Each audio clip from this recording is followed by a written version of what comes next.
शिमला में आज उस समय तनावपूर्ण स्थिति बन गई जब पुलिस और हिमाचल यूथ कांग्रेस के कार्यकर्ताओं के बीच धक्का मुक्की हो गई। यूथ कांग्रेस के कार्यकर्ता नरेंद्र मोदी का पुतला जलाने की कोशिश कर रहे थे, लेकिन पुलिस ने उन्हें रोक लिया। मौके पर मौजूद पुलिसकर्मी बाल बाल बच गए। ये प्रदर्शनकारी अमेरिका के साथ ट्रेड डील के खिलाफ नारेबाजी कर रहे थे। प्रदर्शन के दौरान यूथ कांग्रेस के कार्यकर्ताओं ने हिमाचल पुलिस के खिलाफ भी नारेबाजी की और पुलिस पर प्रधानमंत्री के इशारों पर काम करने का आरोप लगाया। हिमाचल यूथ कांग्रेस ने एआई समिट के दौरान हुए प्रदर्शन का भी समर्थन किया। संगठन के प्रभारी नारायण ओझा ने आरोप लगाया कि प्रधानमंत्री मोदी अमेरिका के दबाव में काम कर रहे हैं। हिमाचल यूथ कांग्रेस के प्रभारी नारायण ओझा ने कहा कि देश की सरकार अमेरिका के दबाव में काम कर रही है। उन्होंने कहा कि इस डील का नुकसान देश को बड़े स्तर पर होने वाला है। उन्होंने एआई समिट के दौरान कांग्रेस कार्यकर्ताओं के प्रदर्शन का समर्थन करते हुए कहा कि यह लोकतांत्रिक देश है और यहां प्रदर्शन करने की स्वतंत्रता है। उन्होंने ये भी कहा कि विपक्ष में रहते हुए कॉमनवेल्थ गेम्स के दौरान भाजपा नेता और हरियाणा सरकार में मंत्री अनिल विज ने भी कपड़े उतारकर प्रदर्शन किया था।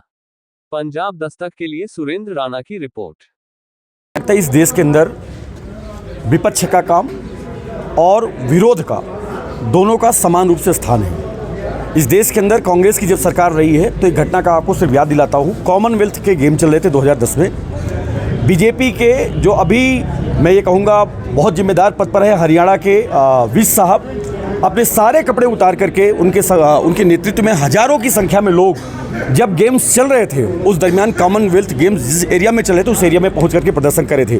तब क्या उस समय इस देश की बदनामी नहीं हुई थी? जब देश का प्रधानमंत्री विदेश में जाकर के कहता है कि 2014 से पहले इस देश के अंदर कोई जन्म नहीं लेना चाहता था, भारत के अंदर कोई जन्म नहीं लेना चाहता था, क्या इस देश की कोई बदनामी नहीं थी? इस देश के अंदर जब एआई समिट के नाम पर गलगोटिया जैसे विश्वविद्यालय जो 350 करोड़ का बजट दिखा करके कहते हैं कि हम एआई को डेवलप करने का काम कर रहे हैं और उनके कार्यक्रमों में देश के सबसे बड़े बड़े मंत्री संतरी जाते हैं, मुख्यमंत्री जाते हैं, वो लोग चाइना के रोबो को, जो कुत्ता था आपने देखा होगा, चाइना के रोबो को अपना बता करके 350 करोड़ इन्वेस्टमेंट की बात कर रहे हैं कि हमने इस पर इन्वेस्ट किया है और ये कुत्ता बनाया है। तब देश की बदनामी नहीं होती है? सही मायने में देश की बदनामी तो तब होती है जब इस देश के अंदर नरेंद्र मोदी जी के नेतृत्व में बेरोजगारी दर लगातार बढ़ रहा है। सही मायने में देश की बदनामी तब होती है जब शिक्षा का स्तर लगातार गिर रहा है। सही मायने में देश की बदनामी तब होती है जब इस देश की जनता की आवाज़ को सुना नहीं जा रहा है। इस देश में केवल दो चीज़ें सुनी जा रही हैं। इस देश का प्रधानमंत्री केवल दो चीज़ें सुनता है। पहला, अमेरिका के राष्ट्रपति ट्रंप की आवाज़ और दूसरा अडानी की आवाज़। ट्रंप की आवाज़ इसलिए सुनता है कि जैसे ही एपस्टीन फाइल में उस व्यक्ति का नाम आया, नरेंद्र मोदी का नाम आया, हरदीप पुरी का नाम आया, अनिल अंबानी का नाम आया, वैसे ही 4 महीने से लटकी हुई डील जिसकी ऑलरेडी अमेरिका की कोर्ट में सुनवाई चल रही थी 48 घंटे के अंदर फाइनल हो जाती है। जो पहले 3% थी वो 18% में फाइनल होती है और देश के लोग, देश के बीजेपी के नेता इकट्ठा होकर के कह रहे वाह वाह मोदी जी आपके नेतृत्व में बहुत अच्छा हो गया। मुझे आज तक समझ में नहीं आया।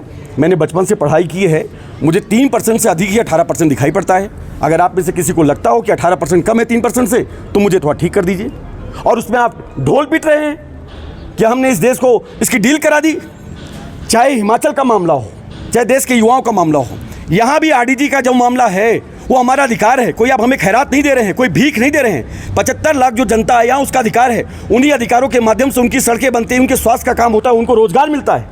आप उसको रोक रहे हैं केवल इस बात के लिए कि यहाँ की जनता ने कांग्रेस की सरकार बना दी। आपको कांग्रेस से इतनी नफरत है, भाई कांग्रेस की नफरत आप बाद में मिटा लेना, लेकिन 75 लाख यहाँ की जनता उसका क्या अपराध है?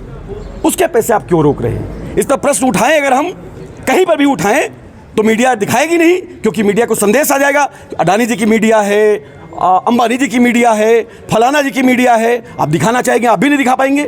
और अगर हम कहीं जाकर के जिसमें पूरे विश्व के सामने हम अपनी बात रख पाएं कि इस देश में चल क्या रहा है, हमारा पीएम कंप्रोमाइज हो चुका है, तो आप कहेंगे देश की बदनामी। मैं आज ये कहना चाहता हूं, देश का प्रधानमंत्री इंडिया नहीं है और इंडिया का मतलब प्रधानमंत्री नहीं है। इस देश के 140 करोड़ नागरिक इंडिया है। उनकी आवाज़ जहां पर होगी वही इंडिया है और उनके लिए काम करने का जिम्मा इस देश के नागरिकों ने इस देश के प्रधानमंत्री को दिया, नरेंद्र मोदी को दिया है। इस देश का बाप ना समझो अपने आप को, वो केवल और केवल सेवक हैं, प्रधानमंत्री हैं, उस रूप में काम करें।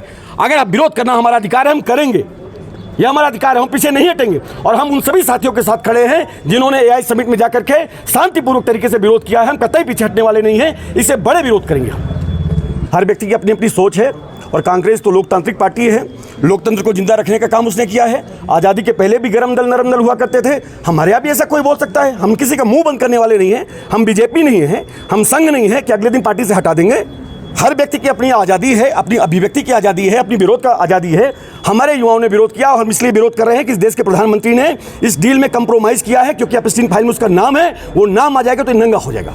वहीं पर बात कर रहे हैं जो ऑलरेडी पिछले 2 चुनाव में दिखा चुके हैं कि वो घर से बाहर नहीं निकल सकते हैं। वो मैडम जिनकी आप बात कर रहे हैं, मैं उनको नेता मानता हूं, बहुत बड़ा नेता मानता हूं। मैं जानता हूं कि दलितों के उत्थान के लिए बड़ा अच्छा काम किया उन्होंने, लेकिन मैं आपसे पूछना ये चाहता हूं, क्या वो सड़कों पे हैं? आज दलितों के साथ कितना अन्याय हो रहा है इस देश के अंदर। किसी भी बीजेपी शासित राज्य का नाम उठा ले लीजिए, चाहे आप मध्य प्रदेश का उठा लीजिए, चाहे छत्तीसगढ़ का उठा लीजिए, चाहे राजस्थान का उठा लीजिए, किसी भी बीजेपी शासित राज्य का नाम आप उठा करके देख लीजिए, वहां पर दलितों के साथ, आदिवासियों के साथ अत्याचार हो रहा है। मायावती जी चुप क्यों हैं? आप दलितों की बड़ी नेता हैं, आप इस देश की बड़ी नेता है, मैं आपको सम्मान करता हूं।